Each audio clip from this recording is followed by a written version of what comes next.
আসসালামু আলাইকুম বন্ধুরা, কেমন আছেন সবাই? আশা করি আলহামদুলিল্লাহ সবাই ভালো আছেন, আর আপনার দোয়া আমিও ভালো আছি।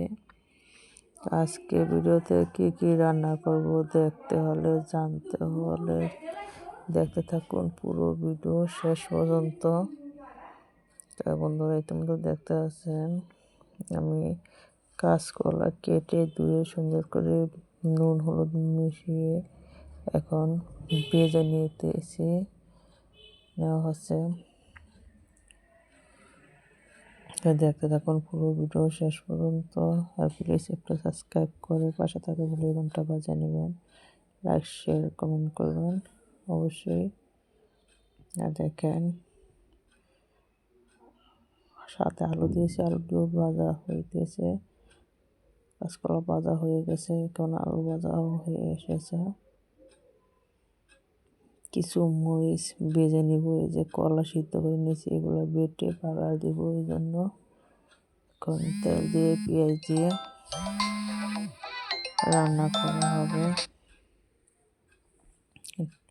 কাঁচকলা আলু দিয়ে রান্না করা হবে, ডিম দিয়ে। তো একটা মিষ্টি হয়ে গেছে, ডিমটা আগে ভেজে নিয়ে তরকারিটা কষিয়ে জলের পানি দিয়ে তারপর ডিমটা ভাজা হবে, তারপর তরকারির মধ্যে দেওয়া হবে।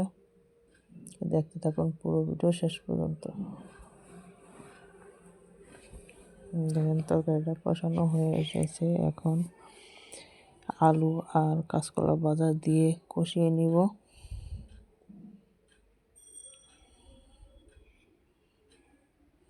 কষানোর পর কিছুটা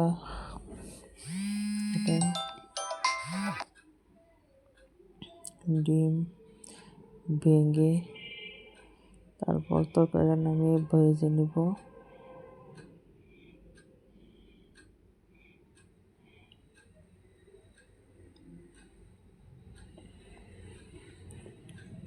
এখন ডিমটা এই চুলায় ভাজার পর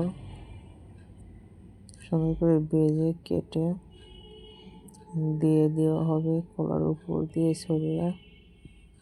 তো বন্ধুরা, দেখতে থাকুন শেষ পর্যন্ত। আর আপনারা যে যেখান থেকে আমার ভিডিওটা দেখেছেন আর সাপোর্ট করেছেন তাদেরকে অসংখ্য অসংখ্য ধন্যবাদ।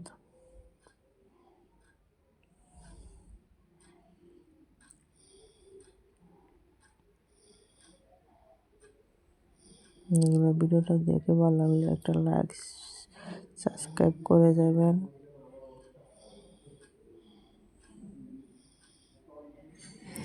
আসসালামু আলাইকুম রাহমাতুল্লাহি ওয়া বারাকাতুহু। আল্লাহ হাফেজ।